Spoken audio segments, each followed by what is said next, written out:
Welcome to my channel. My name is Reggie and today I'm filming for you a video that I'm really excited to film and edit but not excited to clean up for, and that is every unread book on my shelf. So that means every unread book on my shelf will be coming off my shelf today. I think the number is like somewhere around 60, in the 60s. So, there's a lot of books on this shelf that I haven't read, and it'll be fun to go through them. But this is basically my physical TBR. I obviously read books from audiobooks that aren't on my shelf and from the library that aren't on my shelf, but these are the physical books that I own that I have to read. If you are new to my channel and you haven't done so already, I definitely recommend hitting that subscribe button. Also recommend hitting that bell so you're notified when I post new videos, which happens every week on this channel. But enough procrastinating. Let's get into all of the books on my shelf that I haven't read. I'm nervous. We're going to start off with the first one I have, and this is just because it hasn't been added to my shelf yet because I got this in the mail today. This is A Field Guide to Getting Lost by Rebecca Solent. This is the Life Library's second book. It's a book club hosted by John Read and Rosianna. We do have one more book that's not on my shelf yet, but is an unread book on my shelf, and that is The Evolution of Jeremy Warsh by Jess Moore. This was sent to me by the author. She said that if you like We Are Okay, Simon Versus, things like that, you may like this book. It's about a boy who's lost his grandpa recently and hasn't been the same since. I think part of the plot revolves around Jeremy kissing a boy for the first time. Don't know too much about it, but I was pretty blown away by the email pitch Jess sent me, so I'm definitely looking forward to reading this. All right, we're going one shelf at a time, starting at the bottom shelf on my bookshelf. So when we get to the top, that'll be the worst because that's where most of my TBR books are. Arch Enemies by Marissa Meyer, which is a sequel to Renegades, which is a futuristic dystopian style superhero story. We've got An Absolutely Remarkable Thing by Hank Green. This is a sci-fi coming of age internet culture discussion type book. We've also got Bridge of Clay by Marcus Zizek, which is a contemporary book about siblings, I believe. So if we work our way up from the bottom, the next shelf is a graphic novel shelf, and on this shelf we have two graphic novels that are technically Manny's, but I really have been planning on reading them forever, so they're definitely on my TBR, and that is Persepolis and Persepolis Volume 2. These are both by Marjorie Strappy, and they are about her growing up in Iran during the Islamic Revolution. They're nonfiction graphic memoirs. The next shelf is mostly read, so we're pretty safe there. We've got Eliza and Her Monsters by Francesca Zappia, which is a contemporary YA about a girl who does art for like a web series. It discusses anxiety. Also on that shelf we have The Inexplicable Logic of My Life. This is by the same author of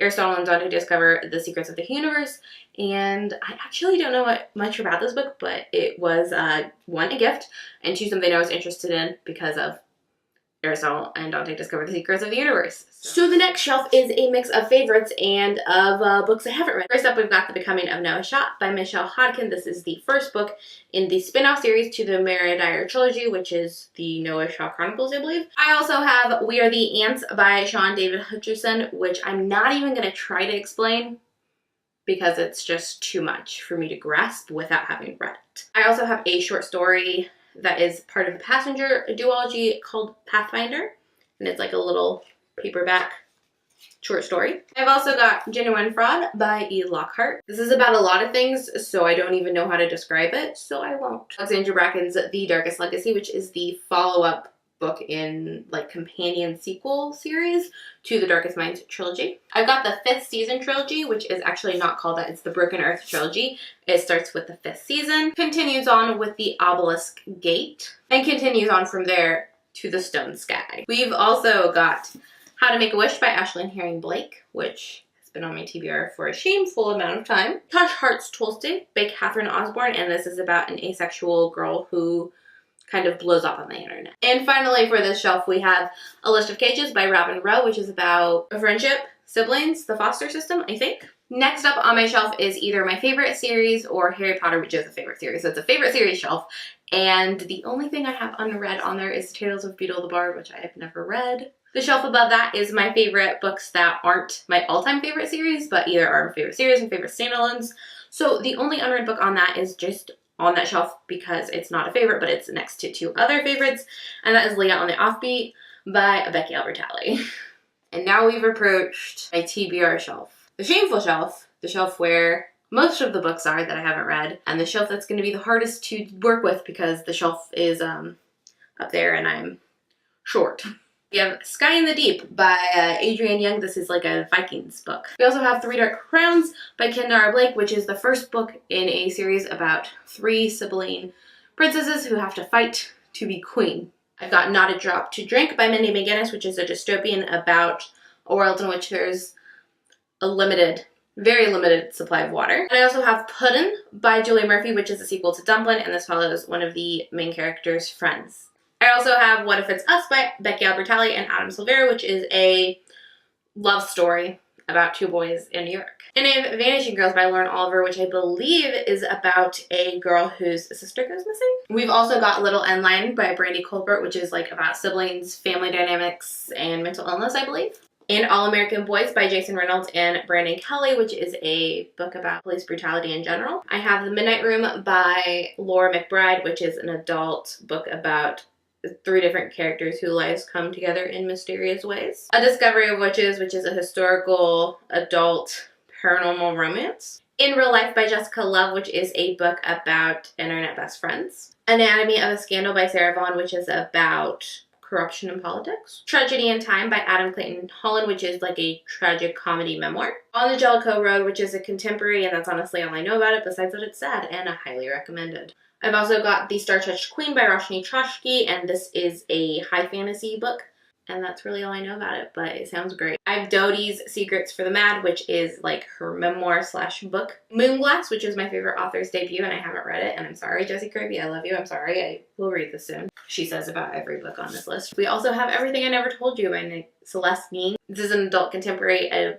historical fiction maybe, about a family whose child dies and the subsequent things they have to go through, I believe. Sorry if I suck at describing these things. I'm trying to do it quickly and briefly so this video isn't 4 million hours long, but I also don't know everything about all of these books, so I'm also trying to not go into too much depth in case I give incorrect information. We also got Rita Sepetys' Between Shades of Grey, which is now being retitled as Ashes in the Snow or something like that. I don't know. It's all because of 50 Shades of Grey. Thank you for ruining good things for people. This is a World War II historical fiction book, and I've heard nothing but good things about it. I've got Sing Unburied Sing by Jessica Ward, which I actually don't know anything about. Manny bought it to read, and then when he decided to unhaul it, I snatched it from him before he got the chance because I want to read it. We also have Behind Her Eyes by Sarah Pinborough, which I actually know nothing about other than that the twist will rock your socks or make you hate everything, and I'm super into that. I've got Shock of the Fall by Nathan Filer, which is an OG, from what I've heard, like mental illness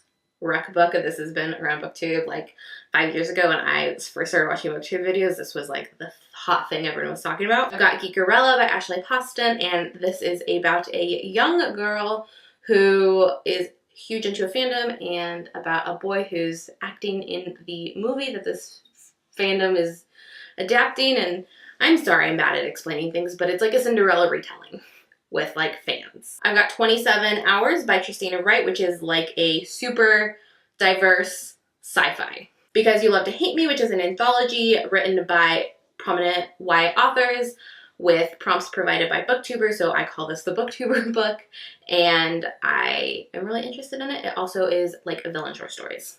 We have Rita Sepetys' other book, Out of the Easy, which is, all I know about it is it's set in New Orleans. We're getting through it. This is the last stack on that shelf. We have The Last Wish of Sasha Cade by Cheyenne Young. I think this is about a girl whose best friend dies of cancer, but I do not really know the specifics. I've got History Is All You Left Me by Adam Silvera, which is about a boy whose ex-boyfriend dies, and he goes to the funeral and meets that ex-boyfriend's current boyfriend, and they are the only people who can like grieve in the same way because they have this like romantic connection to this person who passed away, and they develop their own bond. I have Wolf by Wolf, which is like an alt history book about if Hitler won the war, and I've heard it's super like feminist and good, so that's exciting. Extremely Loud and Incredibly Close by Jonathan Safran Foer, which is about a young boy whose father passed away in 9/11. My Heart and Other Black Holes by Jessica Wargo. I think it's about like a girl who's like suicidal, and I've heard not great things about it,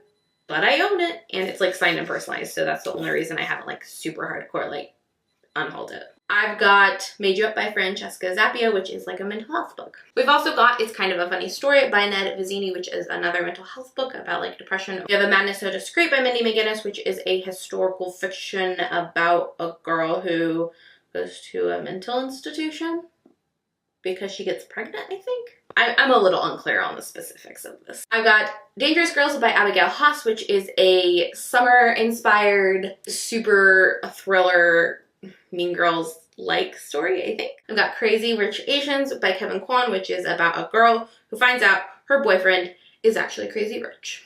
We have The Disreputable History of Frankie Lloyd Banks by E. Lockhart, which is feminist.